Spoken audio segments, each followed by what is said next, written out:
Let's get into today. Who knows what boundaries we're talking about this morning? Friendship. Friendships. How important are friendships in your life? Just want you to think about that. Think about that. As is our custom here at Excel, we're going to start by saying the Shema. That should wake us all up. Are we ready? 1, 2, 3. Hear, O Israel, the Lord our God, the Lord is one. You shall love the Lord your God with all your heart, with all your soul, and with all your might. Just give you a couple of moments to think about what that might look like in your life.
All right, family.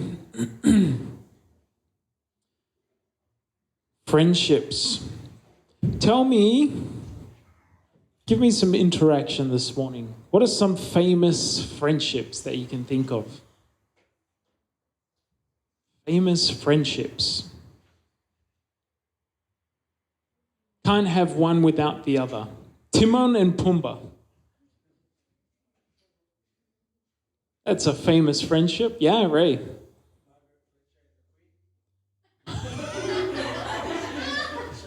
Okay, thank you, Ray. And any other famous friendships? Yeah, Pati. Bad Boys. Yeah. There's a lot of friendship movies, right? And you got you've got different sort of people, Starsky and Hutch. They go on quests and adventures together, you know? You can't have one without the other. Thelma and Louise. Lilo and Stitch, yeah. Rush Hour, yep. The same like the Bad Boys movies, the Rush Hour movies. Who? Andrea and Lewis, yes. In our midst, we have this beautiful, beautiful friendship blossoming right here in front of us. Pate and Joseph and Broja. Is that... Why are you laughing? Is that like Is that a beautiful friendship? Is that like a mentorship like situation? A leadership? A love-hate relationship? Mama. So for those English scholars among us, Horatio and Hamlet. Yeah. No, just me? All right. Flash. Romeo and Juliet, not so much.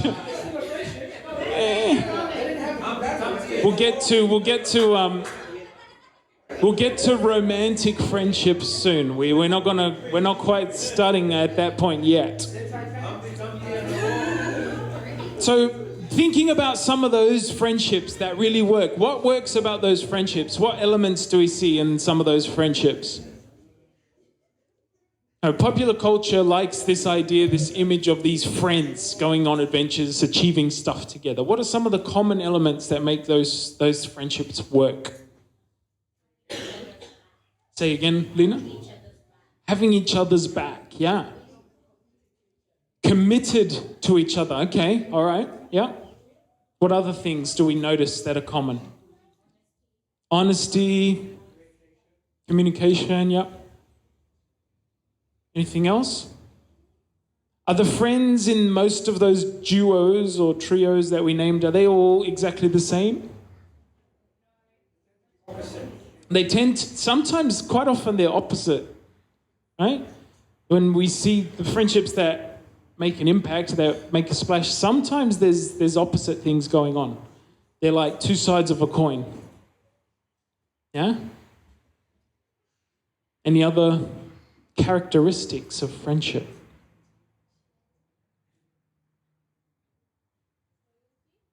Loyalty. Yeah. Yep. Loyalty to your friends. For some of us, that's really important. Others of us, less so much. So friendships. So how would you define a friendship then?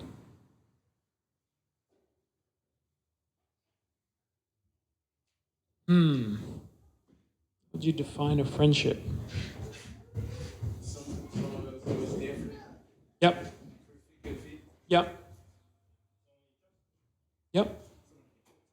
Someone you can talk to, yep.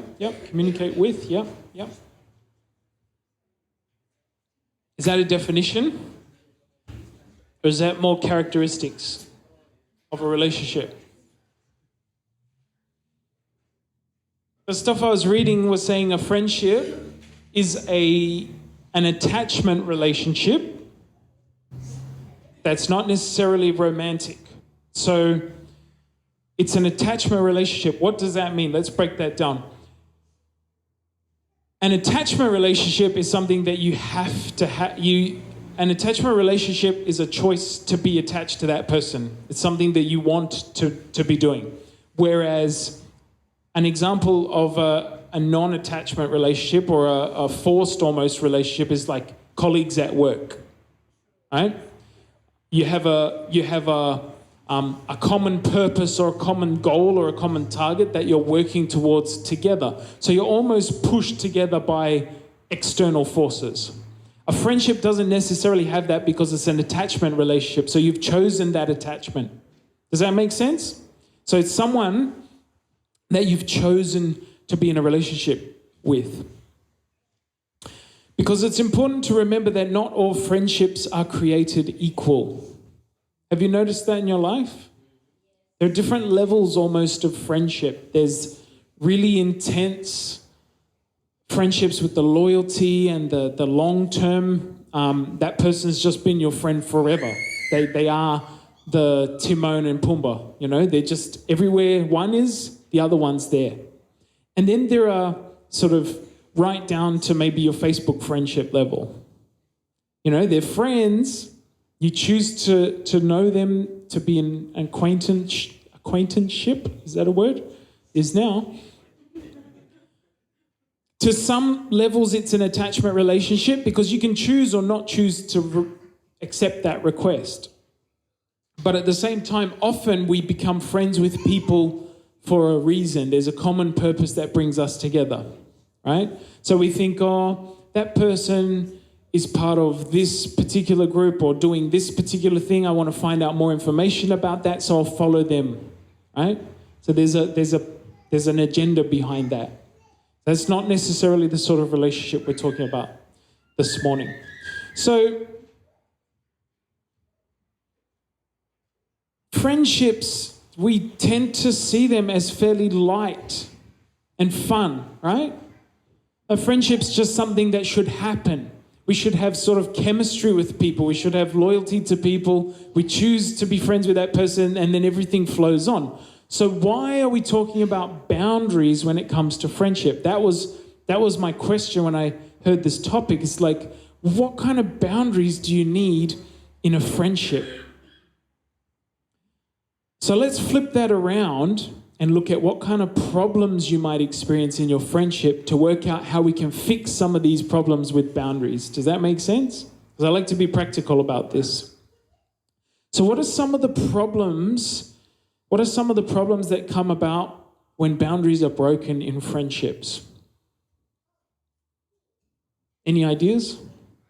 Let's brainstorm this one. What are some problems that can come about in friendships? Have you ever had a friendship that hasn't quite felt right, or that has made you upset in some way? And what was that? Why was that going on? Some ideas. Lack of transparency. So you haven't felt bringing that. So lack of transparency is looking at the other person. You may feel like they lack transparency. How does that make you feel? What I want to unpack is, because we can control our own boundaries, we can't necessarily control other people, right?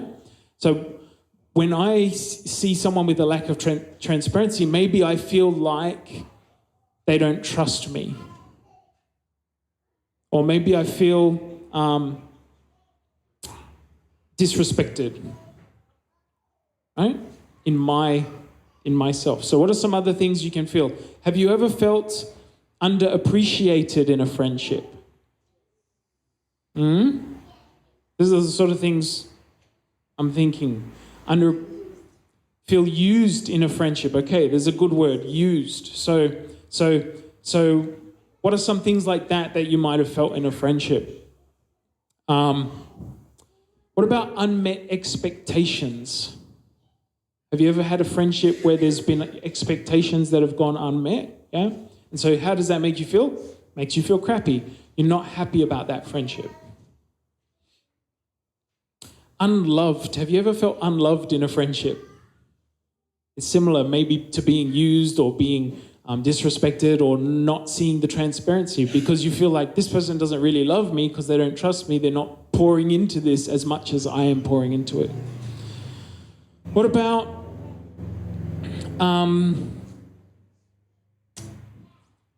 false loyalty or false sense of attachment? Have you ever experienced that in a friendship? Like, why am I loyal to this person? They're not loyal to me. Or why am I loyal to this person when they don't seem to care?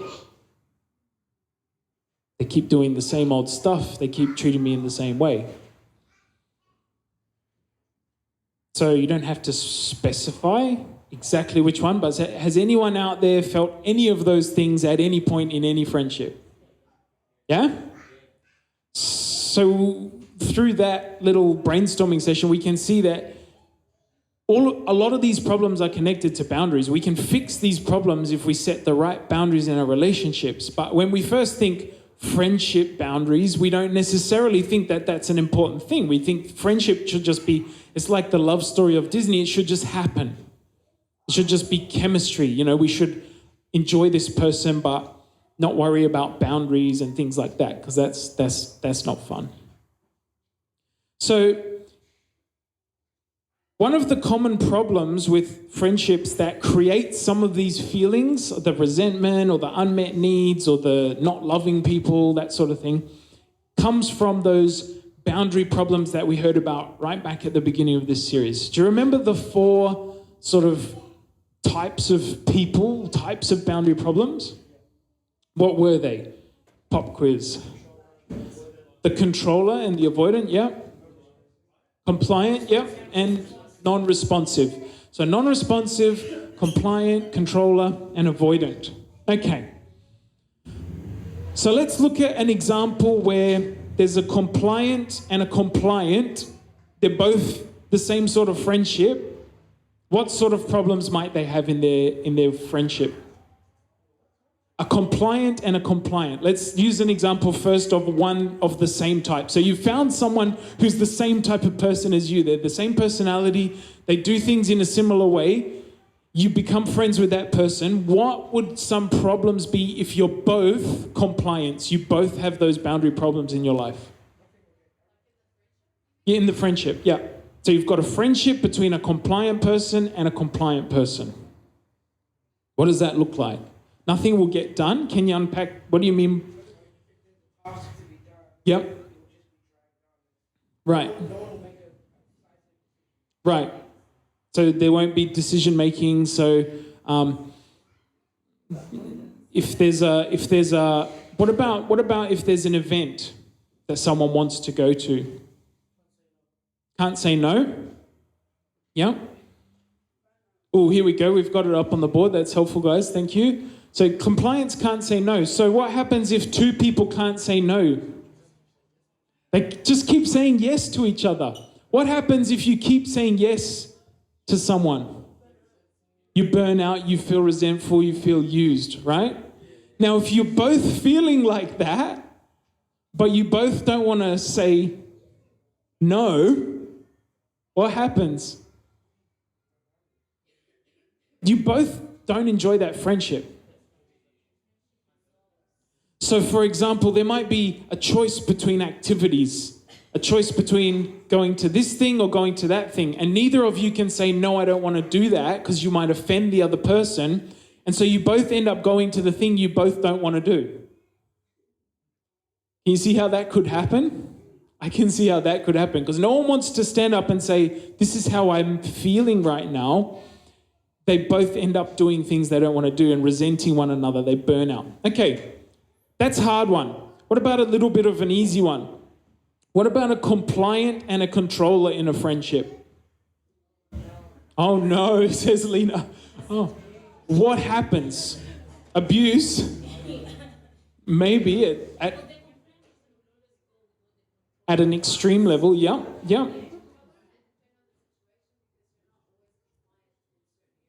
It does depend on the situation, but in the relationship, you might take on a role. In the friendship, it's quite common, yeah? So, for example, there's a controlling person who always wants to get their way, and so they never ask for permission from the compliant person who just lets them have their way in the relationship. How's that going to end? The controller might be happy. How's the other person going to feel? Used and abused, yeah? Now, some of the resources that I was reading has sort of broken the controlling person into two different types of controllers. There's the aggressive controller who's like directive. They've got a decision and they make it and they enforce their will on everyone else. And then there's the manipulative controller. So they might not necessarily even know that they're doing this, but subconsciously they're always using the other person in the friendship because it's like, oh, I need your help. You know, we talked about with Key about families and how that person in your family is always calling you up because they need stuff. And if you always go to their rescue, it doesn't help them. It's a bit like that in the manipulative controller when they're with a compliant friend. The manipulator says, I need help, I need you to do this, I need you to do that, I need your support. And the other person just always gives until something snaps, something breaks. Yes. Yeah. It does, yeah. That's what Shah was saying, yeah. So basically, just because you associate yourself with one of these four things, seeing that problem in your life, it can be that is the primary problem in a certain relationship, but not in another. So in your friendship circle, you might be the controller. You might call the shots. You're the big dog. But at home, your wife wears the pants. Right? So maybe because of your relationship with your... It's just an example, guys. Not pointing at anyone.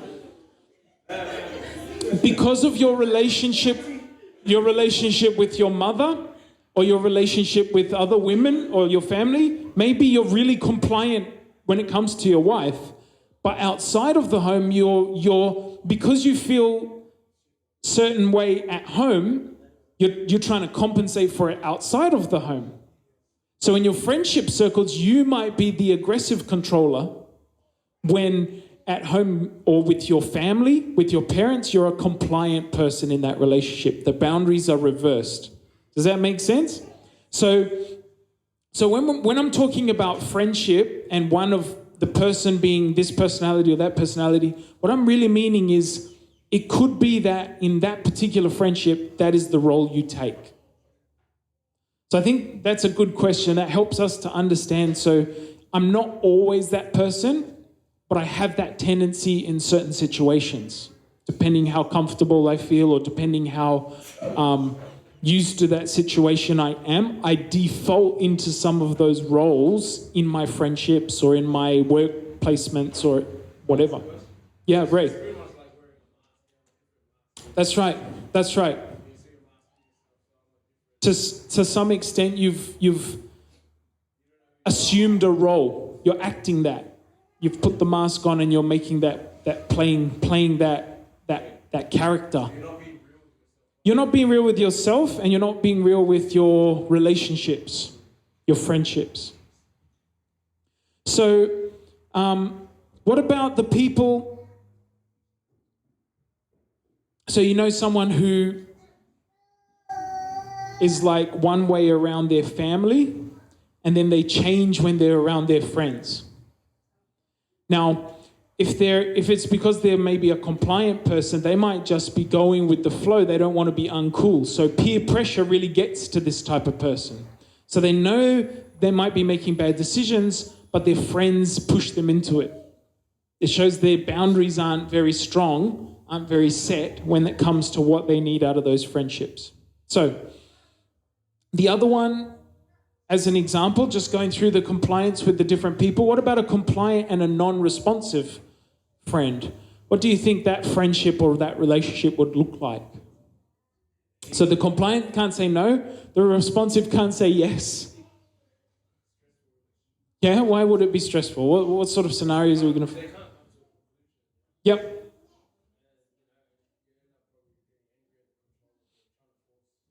The non-responsive, yep.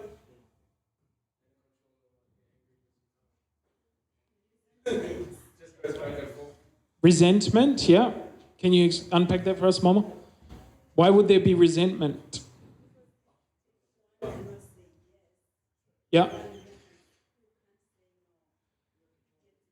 The one who can't say no, so the compliant gets more frustrated, yeah. So what the compliant is doing when they can't say no, often they're saying extra yeses. So they're going extra for this person. And then the non-responsive is giving them back what? Cold shoulder. Yeah? So how would that be a problem?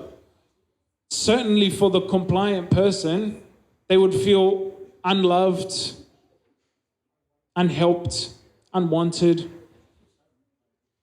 Yeah. Those compliant people. But the non-responsive people, we can feel sorry for them as well, because if all of their friendships are built on non-responsive things, eventually they will find themselves alone.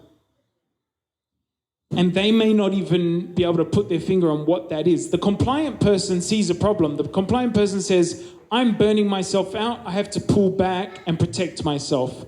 The non-responsive person says, I get close to people, I think they're my friends, and then they just disappear out of my life. They don't necessarily they can't necessarily think through why that's happening. It's because you're not giving anything back. You're not giving anything out. Does that make sense, family? So we're tracking okay? So what do you do if you have a friendship problem and you can identify it as a boundary problem? Often if you're feeling uncomfortable in a friendship, you're upset, you've seen one of these things happen, unmet expectations, resentfulness, what were some of the others we had? False loyalty, feeling underappreciated. If you have this friendship problem, there's some questions that you need to ask and some questions that you can do to, if you've got your notepads, I'd write some of these questions down. This is like a step-by-step process that can help you address some of these boundary problems. We like that, right? Practical steps. How do I address the boundary problem? So if you have a friendship problem, the first question you need to ask is, what are the symptoms?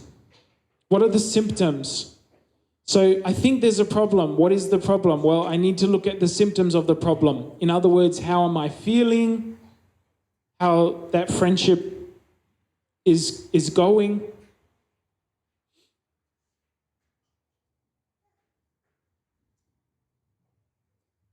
Once you've identified the symptoms, you look at the roots of the problem.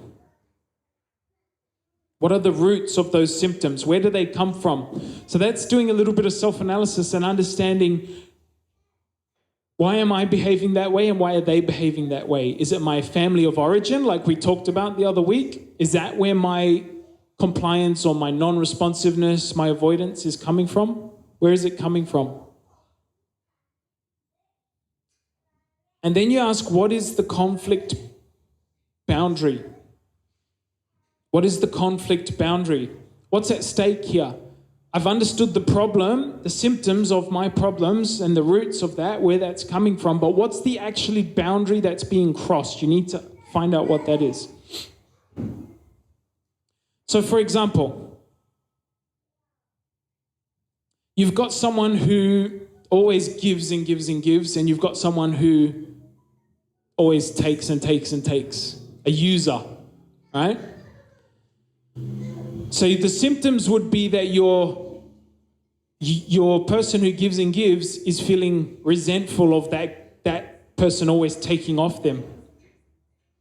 What might the roots of that be? Well, the roots of it for the giver might be that they were in a family where they were forced to be the giver all the time. They had to assume that role. And so they're used to being in that place. For the taker, it might be that who knows what's happened to them, but there's been some bad stuff going on, and so they just can't physically function for themselves. But no one's ever let them get to that point because someone's always picking up the pieces for them. So those are the symptoms, and that's where the root of the conflict. So what is the boundary that is under conflict? It's how much do I continue to give? How much do I have capacity to continue to give? So in that situation, who needs to take ownership? This is the next question. Who needs to take ownership? The giver needs to take ownership. Yeah. Set the precedent. Yep. Yeah. So that's the next question. Who needs to take ownership? So if you're that person who feels resentful, you need to take ownership of that relationship boundary. So after you ask the question, who needs to take ownership? And if the answer is me, the next question is, what do I need? What do I need? So like Ray was saying, they need to set some boundaries. They need to decide what they need to do to set those boundaries. And then how do you begin? Or how do I begin? Look at an easy thing to do to start implementing that. So maybe it's deciding to say no to their next request. Next time they ask me something, I'm going to say no to that thing. So that's where I'm beginning. That's where you start. Now, next minute, things could escalate, things could explode, things could change, but that's why you have to have understanding of where you're trying to go and support for yourself at that point, so that when you begin and start setting those boundaries, that's the next step. So where do I begin, and then how do I implement like firm boundaries in this relationship? The next question is looking at what happens next. And that's where it comes into how is this relationship going to progress in the future? So that's a really important question, what happens next? Because what we need to do is unattach ourselves from the idea that we necessarily need to be friends with this person forever. If a friendship is an attachment relationship, then to some extent it's a choice. And if that person chooses not to be friends with you anymore because you've set some boundaries, whose problem is that? That's their problem. That's their problem. Now, it sounds harsh to say, what happens next? I've set my boundaries. That person has stepped out of my life. That's their problem. It doesn't sound like a very Christian thing to say. But we have all the way along talked about some myths that come together with this boundary stuff, and we're going to address some of these questions today. So you might have this question about, aren't friendships easily broken? If I act like that, if I set boundaries in my life, won't I just destroy all of my friendships, right? That's a logical place to question this, to challenge this. Here's what my answer to that would be. There are some false assumptions in the idea that friendships are easily broken. One of the assumptions is that friendships are not, that friendships are just commitments. They're just commitments.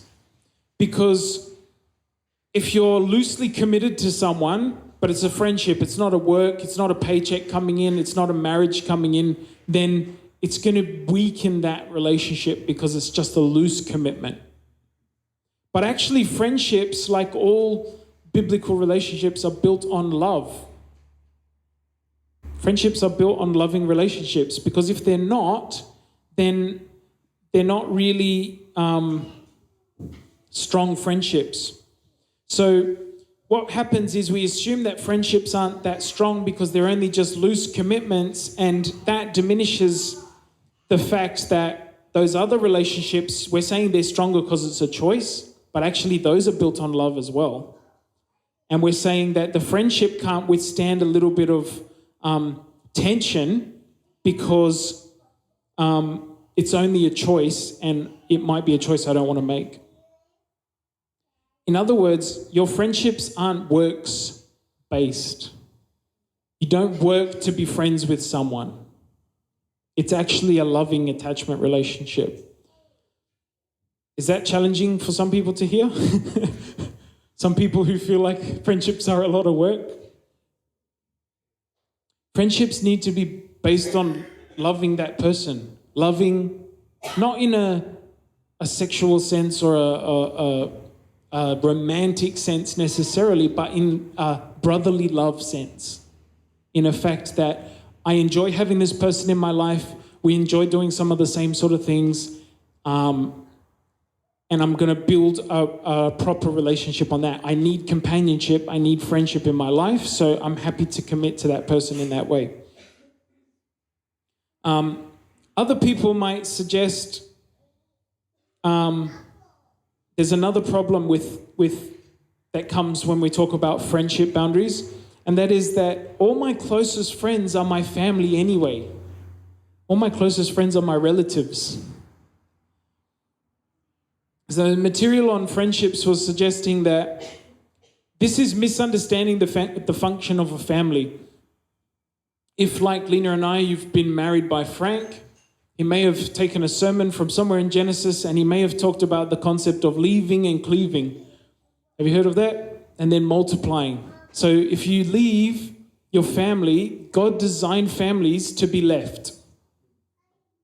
Now, that doesn't mean you push your family away. That doesn't mean you cut all ties with your family, but it does mean that if you only ever associate with your family, you're holding the blessings of God that He's given to you and your family in that small circle. Whereas if you become friends with other people, if you leave the family and start becoming your own person, you actually have more opportunity to multiply the kingdom. You actually have more opportunity to spread loving relationships with other people. So when we limit ourselves to friendships only among our family, when we only spend time on weekends with our family, every time we finish work, we go and see our family and we just hang with our cousins alone, it actually limits the work that God can do through our relationships, our loving relationships, which in this context, we're talking about friendship, our friendships. Have you heard they say the most effective sort of evangelism is friendship evangelism? That if you want to spread the message of God, you want to share the gospel, you want to expand God's kingdom, you have to be friends with people first. You have to build relationships. You can't just tell them what to believe and expect them to drop everything and become a Christian like you are. So if you want to reclaim the lost, like is our vision here at Excel, if you want to do that, if you want to be on that path, you have to actually build loving relationships first to be able to do that.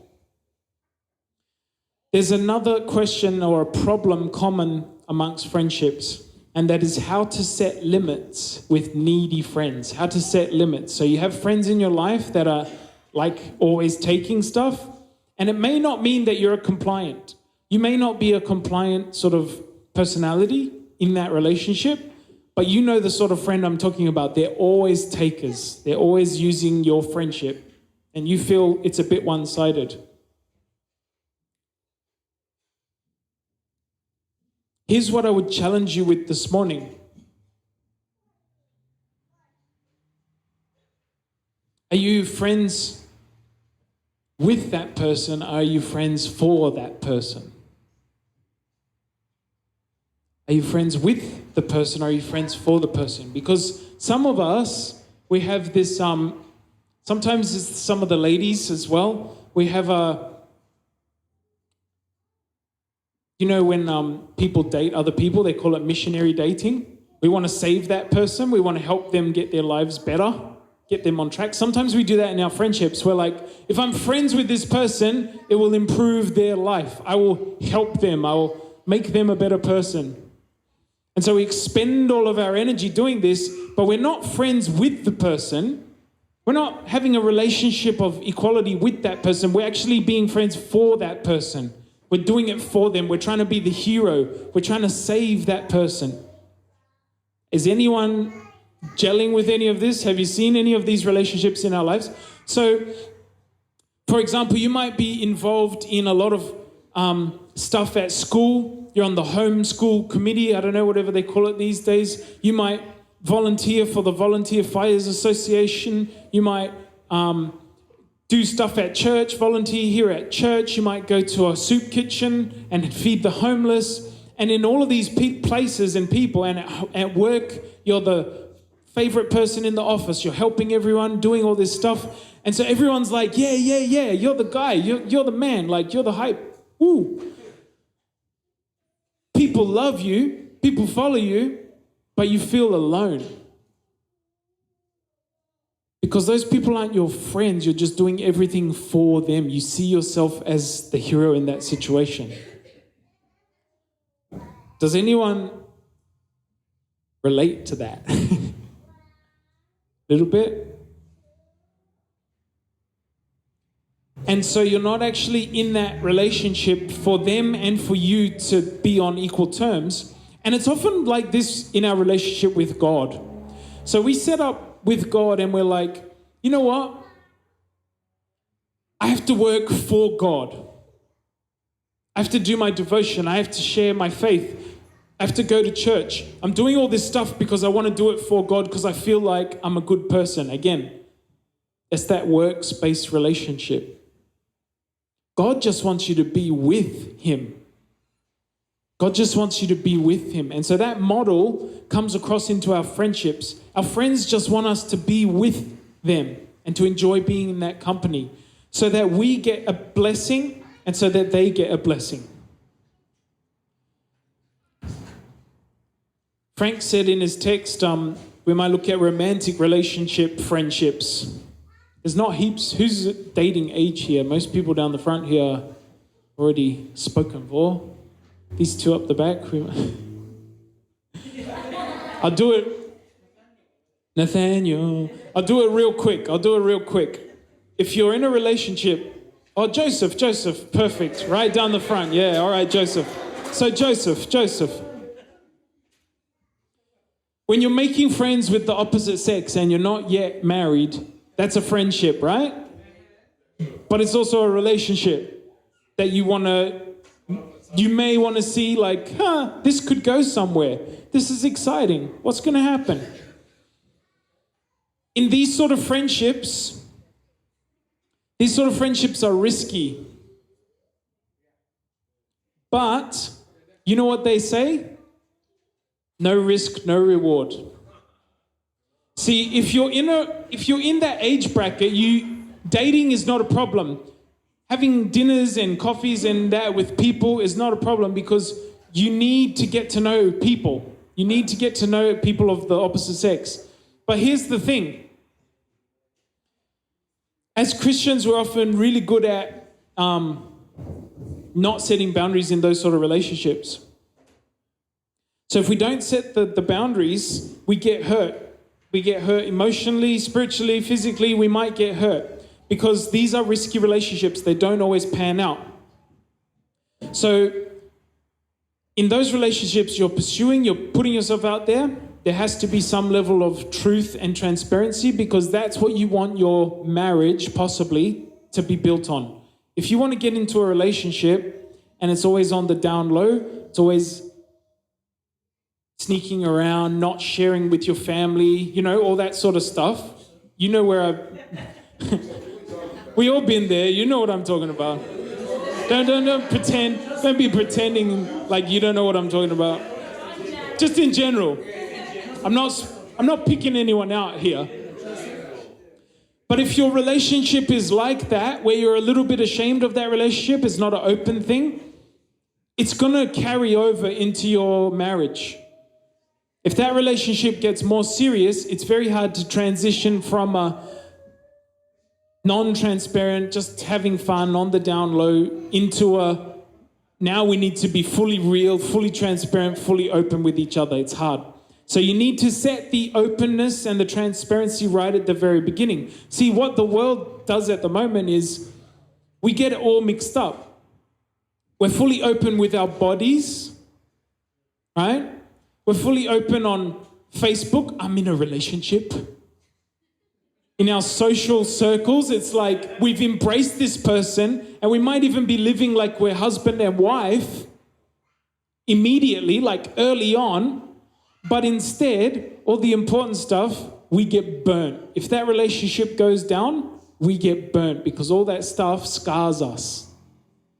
So we've got those relationships all mixed up. So if you're in the boundaries, if you're in that age demographic, you're looking at relationships as, whatever, just keep in mind that you need to set strong boundaries. You need to be aware of what sort of boundaries you're setting and how to do that. But if you don't risk it, there's no reward. You have to open yourself up to these relationships, but you'll get hurt in the areas that you're not setting boundaries around.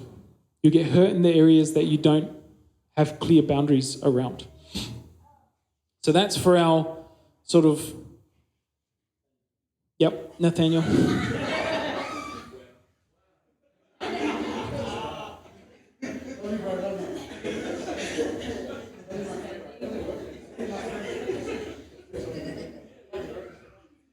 Now, just before we do our final activity, it's very easy, and I find it easier as you get older, to run out of friends, to lose friends, to feel isolated. Because when you're a kid, right? When you're a kid, you just play all the time, and play is an important element of friendship. Play is an important element because you're having fun, you're doing activities together. When you're an adult, all of a sudden you've got bills, you've got a family, you've got work, you've got all these responsibilities. And so you make relationships in those places. You make relationships with the other parents at school, whatever. You've got these things happening because you have to do, but you're almost in that workspace relationship again. And so when it comes home and you're at home at night by yourself, you can feel very lonely and very isolated from everyone.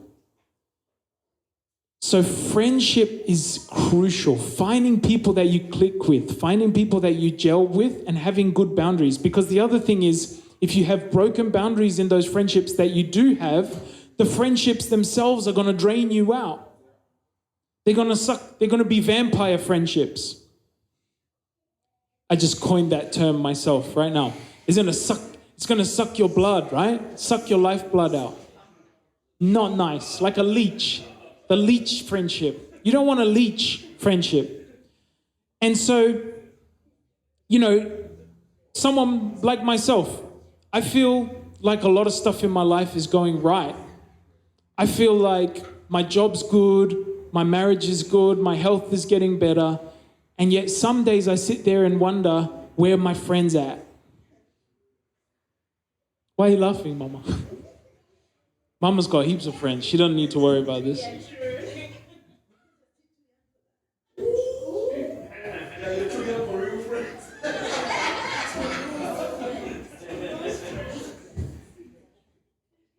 So I don't know if anyone resonates with that though, anyone relates to that, but adulting is tough and it can be a very lonely and isolating experience.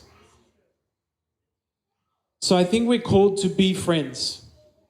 We're called to look for those people that we resonate with, that we gel with, and to invest in their lives, to invest in these loving relationships that we have, but in a boundaried way. So it's not draining us out, it's not draining them out, it's a healthy and dynamic and growing friendship. We come and we see the same people at church, but church can be the same as some of those other places I'm talking about. Same as the workplace, same as the school groups, same as all that. We see all the people and we're familiar with them and we know them to some extent, but we don't necessarily have deep and lasting friendships. And that's why cell is important. If you're not in a cell, plugged into a cell, that's a place where you can develop some of those relationships. Praise God for those men in my cell that I can have. But even those boys are not always there on some of the days you feel isolated. Because they're unavailable. They got so much on in their lives and you got so much on in yours and you don't want to bother them. Where are the people that you can call any time of the day and night? The people that just understand you, the people that are there when you're having a fight with your spouse or something. Not that I ever do that, but when you just feel like there's no one to talk to. You know what I'm feeling? You feel me? So look for those relationships. Be the change. Be the positive person pushing in for those relationships and helping. Not to be there for that person, but to be with them. It has to be an equal thing. Because I tend to find I'm looking for people to mentor me and grow me as a person. And I'm looking for people to invest in. And so I'm always investing down. The people at work, the younger guys that I'm mentoring, or the people that I'm trying to help out. And I'm helping and I'm helping and I'm helping, but I don't feel like they get me. They're not at my level. They're not understanding me. So where are my friends at? So these are some of the issues that it's important to have these boundaries, the understanding of how to have healthy friendships. It will make your life more abundant. I hope through these some of this information we've walked through today that you've had a fresh look at and a fresh idea about your friendships in your life. Hopefully you've got some ideas around some friendships that might need some boundaries to be more effective, more powerful friendships. And maybe you've been inspired to go out and think about reconnecting or connecting up and finding some genuine biblical friends, some friends that are going to sharpen you like iron sharpens iron.